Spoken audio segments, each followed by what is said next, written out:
Hey, what's going on, everyone? This is Mitch. Hope y'all have had a great Wednesday, great work week so far.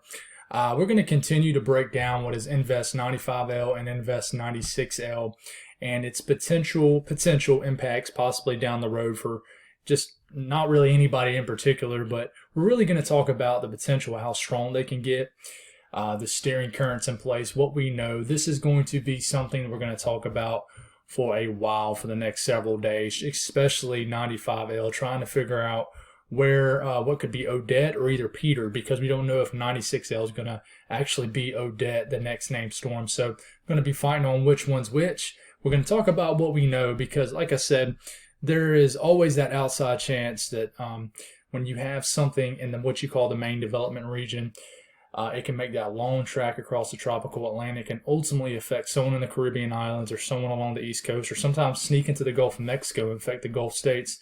So we're going to talk about what we know. We're going to continue to monitor this and break this down. So if you guys have not subscribed, definitely hit that subscribe button. I thank y'all for the amazing support. I'm on a mission to get to 10,000 subscribers by the end of this year. At certain times this year, especially earlier on, that did not seem realistic, especially in the spring when growth was really slow. But it's been a great experience getting to share my knowledge. And one of the biggest things with this, guys, is I've gotten a lot more smarter, if you will. I've learned a lot more from other people, and I've been able to apply that in my videos. And it's been great. That's the thing with me. I'm always going to be humble enough to know that I'm not the smartest one out there. So relaying what I know to you guys is my passion. The weather is my passion. So thank y'all for supporting what I do, support me, and just appreciate it all. So I know I say that in every video, but it's very important to me to show that to you guys of how much I appreciate y'all. It's a mini dream come true. So here we go. We got what is left of Nicholas. Just kind of, good Lord, this thing is moving slower than molasses. I think 2 miles per hour was the last update. Still tropical depression, and all of its convection is east of its whatever circulation there is left. It's somewhere hanging out in areas of Louisiana, Mississippi, or Alabama right now. But either way, it doesn't really matter. It's still just spreading a very moist atmosphere, very humid across Georgia, the Carolinas, and Florida. Will continue to do so over the next day or so. You also have what is 96L. Now, there is actually found a little bit of a low-level circulation, but all the convection is displaced well east of it. So it's just not doing really well at the moment, but it's right here in this area. Then you have 95L, which is out here and hasn't really done a whole lot over the last 24 hours. But this is the one we have to watch over the next as much as 2 weeks. This is going to be something that we're going to talk about for a while, but I think here in the next week, it's going to be kind of in the area where 96L is, and we will really know by then what this is going to do. But trying to figure that out in the meantime is going to be the storyline.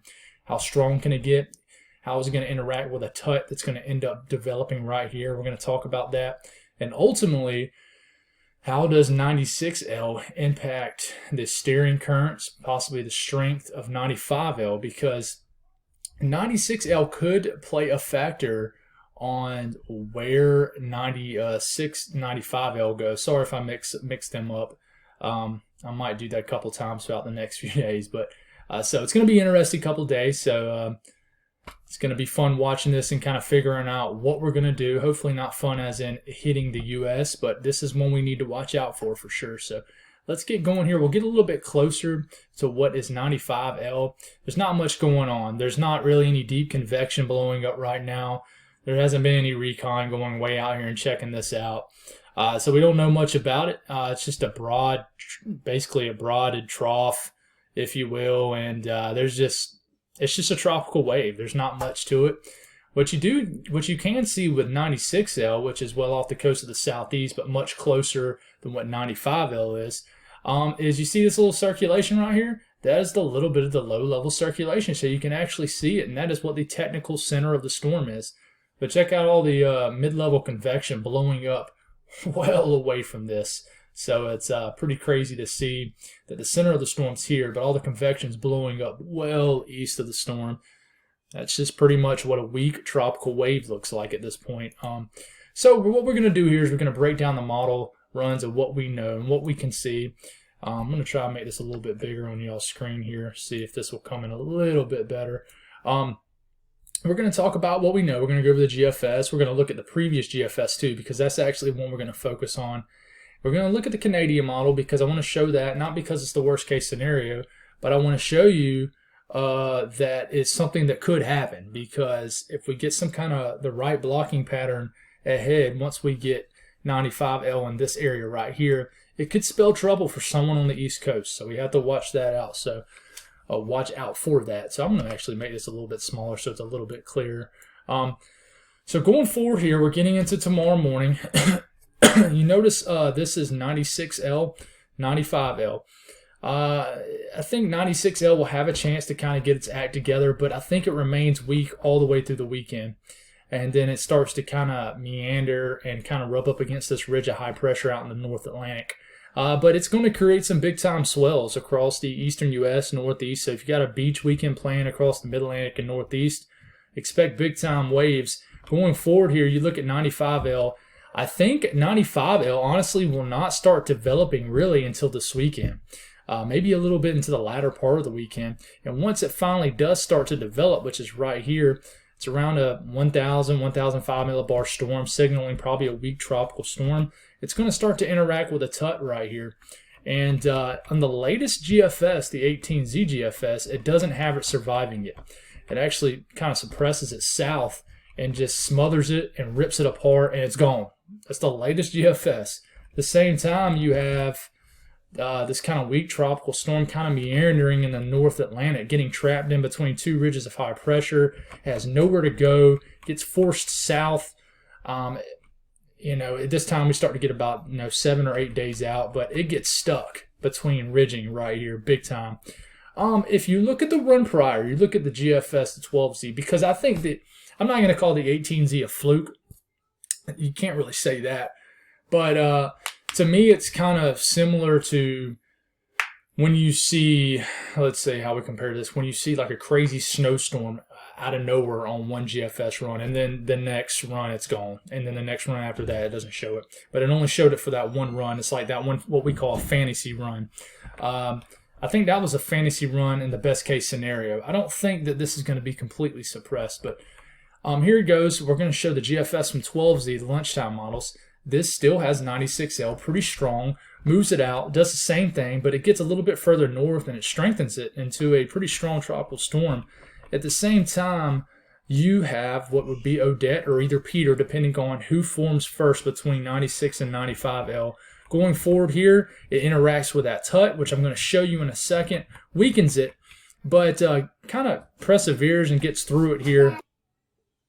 Sorry, guys, I had to stop. My little girl busted in here, asked me a question, so not exactly sure where I was at, but here it is. You have what would be Odette or either Peter busting through the scenes here, and it kind of gets trapped under some ridging of high pressure, but this is so far out. We're getting to 9 to 10 days out, and it's kind of hard to know what's going to happen, but it has a strengthening tropical system that's really slowing down, getting really close to Bermuda, between Bermuda and the southeast coast, and you have two full-fledged hurricanes, likely Odette and Peter, if something like this was to kind of happen, almost rotating around each other, if you will, or kind of just right beside each other. So it's just, ultimately, it doesn't impact the U.S., but man, we have a lot to figure out here. Now, you look at the Canadian model, it doesn't develop 95L at all. It develops 96L into a named storm, then moves it on out to sea. But then check out what the Canadian model does. Very odd. Keeps the ridging of high pressure up top, kind of builds it over the northeast part of this storm and really strengthens it. And at the 240 hours out, which is 10 days out, guys, remember that, has a strengthening hurricane off the coast of Florida. So that's a doomsday kind of, not doomsday, but that's a kind of a worst case scenario at this point. You look at the latest Euro moving forward here. It doesn't really strengthen either storm very well. Now it strengthens 96L into an all-out hurricane, then moves it on out here. But if you compare this to the GFS from 12Z, it's very similar. Kind of strengthens two different systems. Has the European kind of going right, not the same path necessarily, but kind of ending up in the same spot Larry was, just east of Bermuda. So the European doesn't really ever get it close to any kind of landmass as far as the Caribbean or the Southeast, but it does get it close to Bermuda. But I'm telling you, so stick with me here. What we got going on here is we'll look at the GFS from 12Z. You have the developing 95L, whatever it could be, going here, and it enters an area called the Tut, which is causes directional shear. So at 200 millibars, it's pretty high up in the atmosphere, over 30,000 feet up in the atmosphere. So you have winds going in a certain direction. So right here, they're scooting in from the northeast, and then they turn abruptly and then come out the southwest. So it's basically winds moving this way, they dip, then come back this way. The storm moves into that and hits that and then encounters shear. And the reason it counters shear is because if you look at the 500 millibars, which is a little bit lower in the atmosphere, if you look at these little notches right here, which I know is going to be pretty hard to see on your screen, at the same time frame, you have winds basically out of the east. So these winds are just out of the east in general, right? So they're coming out the east, and then it has basically wind speeds higher up coming out of a different direction. It's called directional shear. It's basically shear just in general, and it just rips any convection apart in tropical systems, therefore weakens them. Depending on how strong they are, they don't survive from that. So that's what's kind of going on with that. At the same time, you're trying to figure out the steering currents of this, which is something that's very difficult to figure out, because really we got to figure out if it survives that Tut first. And really, this is, and I'm not trying to ignore 96L, but I really have some pretty decent confidence that this is not going to impact land, but it could impact where 95L goes, which could be Odette or either Peter. What happens here is ridge of high pressure is trying to build over the northeast. It's starting to pivot a little bit. You got a cutoff low kind of trapped in this ridge of high pressure, and it kind of finds a weakness that 96L kind of left, and it tries to go run up against that ridge of high pressure as much as possible, and then eventually big time cold front comes through at the end of the run and knocks it out. But it's just so far out. It's really hard to figure out what kind of blocking pattern as far as a ridge high pressure is going to be in place. Super, super, super hard to figure out. And I'm going to be saying that a lot over the next couple of days until we can figure it out. But as far as the GFS ensembles, pretty strong signal for some kind of tropical system on the latest 18Z GFS. But where it goes after this, it starts to split. It weakens. You have weaker members right here, but then they kind of start to head a little bit more north, which could be good news for the eastern U.S. But I'm telling you, there is a ton to figure out here. A lot of people want to call this a fish storm. Could be, but keep in mind that you can't predict where a ridging is going to set up this far out. But there's a strong signal for some kind of system being in place here. You look at the model intensity guidance here. And yeah, so 95L has I would say a near 100% chance of developing into a named storm. Whether that's Odette or Peter, not quite sure, because 96L could beat it to the punch, because there's been a little bit of some trends to a weaker storm initially, which could be good news, considering the fact if you have a weaker storm interacting with shear, it's not going to have a higher enough chance. It's not going to have a higher chance to survive that shear. Now, I don't show this model much this early on, but it's worth showing. This is kind of the latest, if you will, HWRF model, H-dwarf model. It really strengthens the storm. It only has a close-up view of this storm, but if we go all the way to 126 hours out, which is basically 2 p.m. next Monday, you have a Category 2, Category 3 hurricane. But where this is at, not sure. Where it's heading, not sure. But the good old H-dwarf out here dropping hammers with an intense hurricane. So a lot to figure out. We're going to get it figured out, but it's probably going to take a few days. But that's all I got, guys. Thank you all for the amazing support. Y'all have a great night.